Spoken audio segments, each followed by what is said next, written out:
நீங்க பட்ட துன்பங்களும் துயரங்களும் மாறக்கூடிய காலகட்டம் அப்படின்லாம். உங்களுக்கு கெடுதல் செய்யணும் அப்படின்னு நினைச்சிட்டு இருந்த சனி பகவான் எந்த விதத்திலையும் உங்களை வந்து கெடுக்க முடியாதவரால் அவர் அப்படியே நல்லிஃபை ஆயிட போறார். இது ஒரு பெரிய பெரிய பெரிய பெரிய பிளஸ் மேஷத்துக்கு. இந்த தொழில்னு எந்த தொழில் செஞ்சாலும் அந்த தொழிலில் ஒரு நல்ல லாபம் அப்படின்றது வரும். கண்டிப்பா மேஷம் வீடு கட்டுறது, கார் வாங்குறது, அதே மாதிரி ஃப்ளாட்ஸ் வாங்குறது, சொத்து பத்து வாங்குறது, இந்த மாதிரி நிறைய நல்ல விஷயம் நடக்க போதுமா. கவலையே பட வேண்டாம்.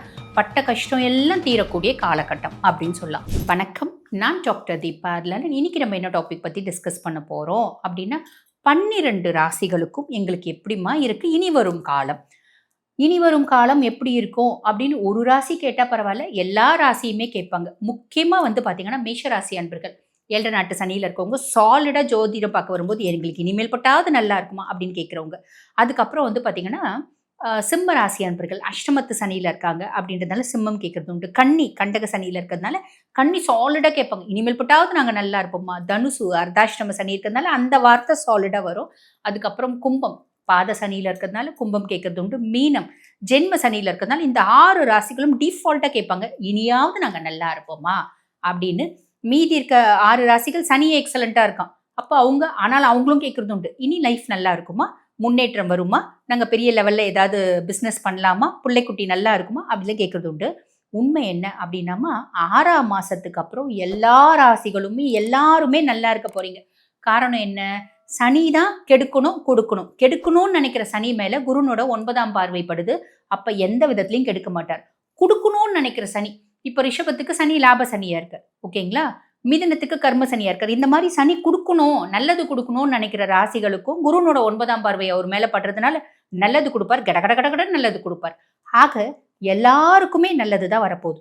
அதுக்கும் மேல ராகு என்ன பண்ண போறான்? ராகு குருனோட பார்வை அகலும் போது ஏதாவது கெடுதல் செய்வானா? கண்டிப்பா சின்ன சின்ன விஷயங்கள் நாங்க சொல்லியிருக்கோம், எச்சரிக்கையா இருக்கணும் அப்படின்னு. ராகு என்ன கொடுக்க போறா, எந்தெந்த விஷயத்துல எச்சரிக்கையா இருக்கணும். கேது என்ன கொடுக்க போறா, எந்தெந்த விஷயத்துல எச்சரிக்கையா இருக்கணும். ஒவ்வொன்றுமே தெளிவாக சொல்லியிருக்கோம். வீடியோ ஸ்கிப் பண்ணாமல் பாருங்கள், தெளிவாகவே உங்களுக்கு புரியும். மேஷராசி அன்பர்கள் பொதுவாக சுய ஜாதகம் பார்க்க வரும்போதே கூட வந்து பார்த்தீங்கன்னா, மேடம் நாங்கள் படுற கஷ்டம் யாருமே படக்கூடாது மேடம், மேஷத்துலேயே பிறக்கிறது தப்பாட்டம் இருக்குது. பொதுவாக எல்லாரும் வந்து பாருங்க, மேஷம் ரொம்ப ஆளுமையான ராசி, ரொம்ப புத்திசாலியானவங்க, எந்த வேலை செஞ்சாலும் ரொம்ப நேர்த்தியாக செய்வாங்க. இன்பில்ட்டாவே நிறைய விஷயத்த செய்யக்கூடிய கெப்பாசிட்டி இருக்குது, எக்ஸ்ட்ராடினரியான ஆளுமை உண்டு. எல்லாம் சொன்னாலும் நாங்கள் படுற கஷ்டம் எங்களுக்கு தான் தெரியும் அப்படிம்பாங்க. பொதுவாக இந்த மேஷராசி அன்பர்களுக்கு ஏன் கஷ்டம்? இன் ஜென்ரல் வந்து பாருங்க, இப்போ நீங்கள் 7 நாட்டு சனியில் இருக்கீங்க. 7 நாட்டு சனி ஸ்டார்ட் ஆனதுலேருந்து, கடந்த சனி பயிற்சியிலேருந்து நிறைய மேஷராசி அன்பர்கள் சொல்லக்கூடிய வார்த்தைகள் இதுதான். ஆனால் இது கடந்த சனி பயிற்சியிலேருந்து தான் சொல்கிறாங்களா? இல்லைம்மா, நிறைய பேர் வந்து பாருங்க, மேடம் நான் 8 வருஷமாவே நல்லா இல்லை மேடம், 10 வருஷமாவே நல்லா இல்லை மேடம் அப்படிம்பாங்க. அதுக்கு காரணம் உங்கள் சுய ஜாதகத்தில் தசநாதன் வலுவிழந்து இருக்கலாம், தசநாதன் நல்ல பாவத்தில் இல்லாமல் இருக்கலாம், அதுதான் காரணம். ஆனால் பெரும்பாலும் நிறைய கஷ்டப்படக்கூடியது எதனால அப்படின்னா, இந்த 7 நாட்டு சனியினால.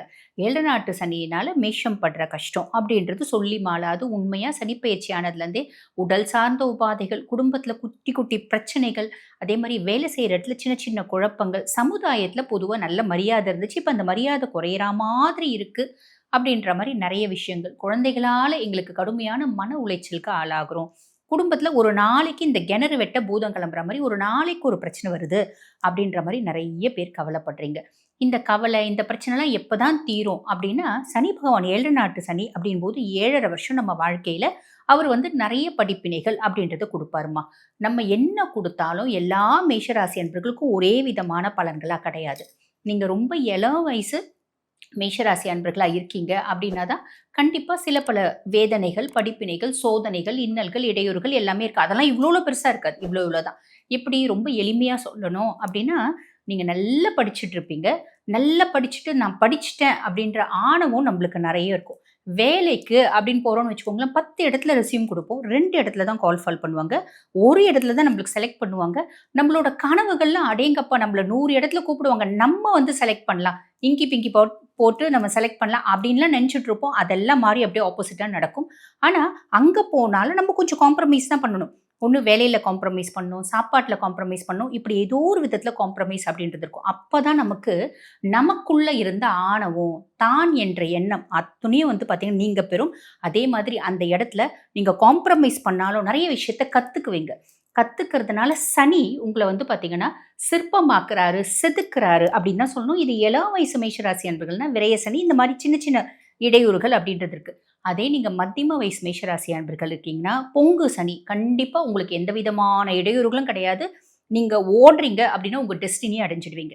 இதே ரொம்ப வயோதிகம் 60 பிளஸ் 70 பிளஸ் மேஷராசி அன்பர்கள்னா, ஆரோக்கிய வந்து பார்த்தீங்கன்னா, குறைபாடுகள் அப்படின்றது வரும். இதுதான் 7 நாட்டு சனி பகவான் உங்களுக்கு குடுக்கக்கூடிய பலன்கள். ஆனா, இதுக்கே நம்ம ரொம்ப கஷ்டப்படுவோம். சரி, நம்ம இந்த கஷ்டப்படுறோம். அதுக்கு மேல எனக்கு நான் முன்ன சொன்ன மாரி ஃபேமிலில சந்தோஷம் இல்ல. இப்படி நெறைய விஷயம் சொல்லுவீங்க.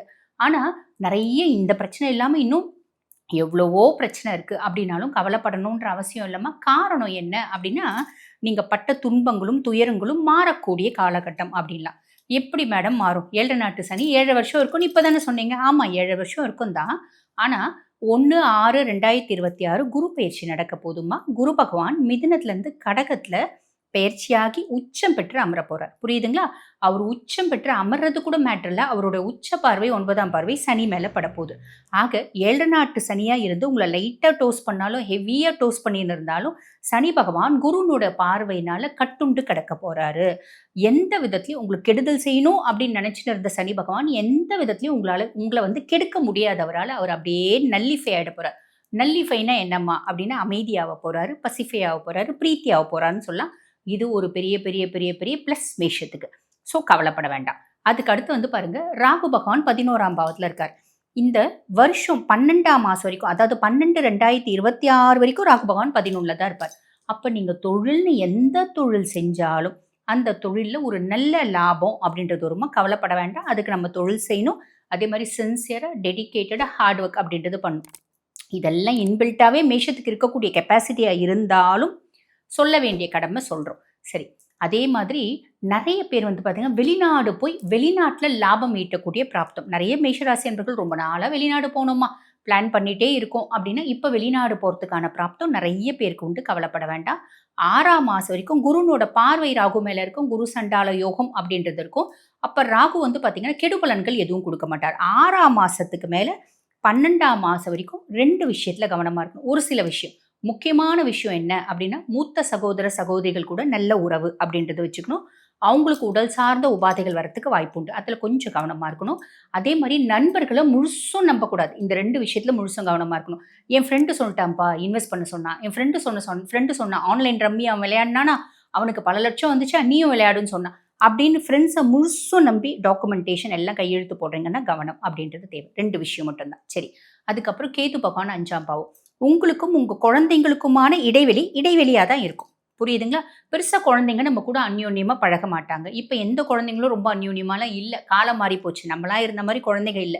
அதே மாதிரி குழந்தைகளுக்கு நம்ம பூர்வீக சொத்து பத்தி ஏதாவது இருக்குன்னா, அத வியாபாரம் பண்ணி குழந்தைங்கள வெளிநாடு அனுப்புறதுக்கான பிராப்தம். நெறைய மேஷராசி அன்பர்களுக்கு குழந்தை பேரு அப்படின்னு வரதுக்கான பிராப்தம். ஆல்ரெடி ஒரு லவ் இருக்கு அப்படின்னா, அந்த லவ்ல இடைவெளி வரும். என்ன பிரேக்கப்ன்னு சொல்லுவாங்க பார்த்தீங்களா? அந்த மாரி வரும். ஆனா கவலைப்படாதீங்க. அதுவும் உங்க நல்லதுக்கு. எது வந்து நடந்தாலும் அது உங்க நல்லதுக்கு. அந்த அந்த பொண்ணு உங்க லைஃப் பார்ட்னரா வந்தா, அந்த பையன் உங்க லைஃப் பார்ட்னரா வந்தா லைஃப் நல்லா இருக்காது. அப்படின்றதுனால ஒரு இடைவெளி அப்படின்னு வரும். இங்க ரொம்ப ஹைலைட்டிங்கான விஷயம் என்ன அப்படின்னா, 6ஆம் மாசத்துக்கு மேல குரு பகவான் உங்களுக்கு சுகஸ்தானத்துல உட்கார்றார். சுககுரு என்ன பண்ணுவாரு அப்படின்னு டிஃபால்ட்டா மேஷத்துக்கு 4 விஷயத்த செய்வார். இடமாற்றம், தொழில் மாற்றம். செஞ்சுட்டு இருந்த தொழில் சம்மந்தமே இல்லாம இன்னொரு தொழில் செய்வீங்க. ஒரு இடத்த விட்டு சம்மந்தமே இல்லாம அங்க உறவுலாம் யாருமே இருக்க மாட்டாங்க. அந்த இடத்துக்கு போவீங்க. அது வெளிநாடும் அடக்கும். புரியுதுங்களா? அதே மாதிரி உங்க அம்மானோட சப்போர்ட், உங்க அம்மானோட ஆரோக்கியத்துல நல்ல இம்ப்ரூவ்மெண்ட் அப்படின்றது கிடைக்கும். கண்டிப்பா மேஷம் வீடு கட்டுறது, கார் வாங்குறது, அதே மாரி ஃப்ளாட்ஸ் வாங்குறது, சொத்து பத்து வாங்குறது இந்த மாரி நெறைய நல்ல விஷயம் நடக்க போதும்மா. கவலையே பட வேண்டாம். பட்ட கஷ்டம் எல்லாம் தீரக்கூடிய காலகட்டம் அப்படின்னு சொல்லலாம். என்ன சூப்பரா இருக்கு அப்படின்னாலும், நம்ம வந்து பார்த்தீங்கன்னா, ஒரு வழிபாடு அப்படின்றது ஏதாவது ஒண்ணு பண்ணணும். நம்ம மனச பக்குவப்படுத்துறதுக்கும், நம்மளோட வாழ்க்கைய உயர்த்தறதுக்கும். அப்ப அந்த விதத்தில நீங்க என்ன வழிபாடு பண்ணலாம் அப்படின்னா, ஹனுமன வழிபாடு பண்ணலாம். ஹனுமனுக்கு எத்தனையோ ஸ்லோகம் இருக்கு. அதுல எந்த ஸ்லோகம்னாலும் தினம்தோறும் ஒரு 10 நிமிஷம் பாராயணம் பண்ணுங்க. இல்ல எப்பலாம் உங்களுக்கு நேரம் கிடைக்குமோ, அப்பல்லாம் ஹனுமன் கோயிலுக்கு போயிட்டு ஹனுமனை வழிபாடு பண்றீங்க அப்படின்னு மேஷம் மேன்மையை நோக்கி. இப்ப நான் சொல்லியிருக்க பலன்கள் எல்லாமே பாருங்க, உலகத்தில் உள்ள உங்க ராசி மக்கள் அத்துணை பேருக்கும் ஒரு பொதுவான கோச்சார பலன்கள். பொதுவாவே கோச்சார பலன்கள் அப்படின்றது 50%. உங்க சுய ஜாதகத்துல தசை எப்படி இருக்கு அப்படின்றது பார்க்கணும். இன் ஜெனரல் ஜோதிடத்துல ஒரு பழமொழி உண்டு. தசநாதன் செய்யாததை புத்திநாதன் செய்யான், புத்திநாதன் செய்யாததை கோச்சாரன் செய்யான் அப்படிம்பாங்க. தசை எக்ஸலண்டா இருக்கு அப்படின்னா 100% நிறைய நல்லது நடந்துரும், கவலையே பட வேண்டாம். தசநாதன் வலுவிழந்து இருக்கான் அப்படின்னாலும், அஷ்டமாதிபதியினோட தசை இருக்கு, விரையாதிபதியினோட தசை இருக்கு அப்படின்னாலும், கோச்சார கிரகங்கள் கோச்சார பலன்கள் 50% சாலிடா நடக்கும். இல்லம்மா நாங்க பார்த்துட்டோம், இது வரைக்கும் எங்க ஜாதகத்தை முழுசும் நாங்க அனலைஸ் பண்ணதே இல்லை, உங்ககிட்ட பண்ணிக்கணும்னு விருப்பப்படுறோம். இல்ல எங்க குடும்பத்துல தீராத கடன் பிரச்சனை இருக்கு, எப்ப வீடு கட்டுவோம் தெரியல, குழந்தைங்க எப்ப திருந்தோம் தெரியல, எப்ப என் பிள்ளைங்களுக்கு நல்ல காலம் பிறக்கும் தெரியல, எப்ப எனக்கு ஒரு நல்ல திருமண வரன் கூடி வரும் தெரியல, இந்த மாதிரி பல கேள்விகள் உங்களுக்கு இருக்கு அப்படின்னா, நான் பேசிட்டு இருக்கும்போது என்னோட வாட்ஸ்அப் நம்பர் கொடுத்துருப்பாங்க, அந்த வாட்ஸ்அப் நம்பருக்கு கால் பண்ணி அப்பாயின்மெண்ட் ஃபிக்ஸ் பண்ணி என்கிட்ட பேசிக்கலாம். நன்றி.